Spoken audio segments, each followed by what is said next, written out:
WH ওয়ার্ডের পরে যদি অক্সিলারি ভার্ব থাকে তাহলে অক্সিলারি ভার্বের পরেই যেটা থাকবে সেটা কি সাবজেক্ট। Is it clear? এবার দেখো যদি ডাব্লিউএইচ ওয়ার্ডের পরে অক্সিলারি ভার্ব না থাকে, কি না থাকে? মূল ভার্ব থাকে। কোন ভার্ব থাকে?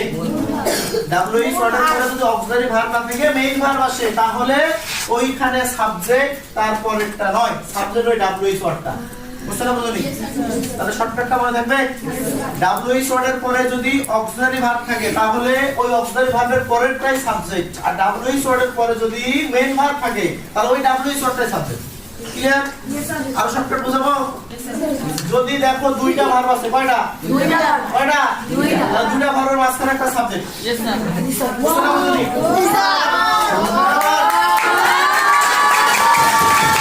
আর যদি দেখো একটাই ভার্ব, কয়টা? একটা। তাহলে এখানে সাবজেক্ট। ক্লিয়ার বিষয়টা? এখন আমরা আরো দুটো एग्जांपल দেখি, তোমরা মিলে নিবা। কয়টা? দুইটা। তাহলে সাবজেক্ট কি? ভার্ব কয়টা? দুইটা। সাবজেক্ট কি? यस। বুঝতে পারলি? দুইটা যদি ভার্ব থাকে তাহলে মাঝখানেটা কি? সাবজেক্ট। ক্লিয়ার? আবার দেখো,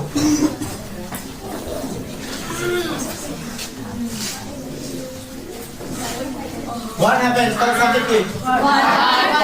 ক্লিয়ার বিষয়টা? বুঝতে পারলি?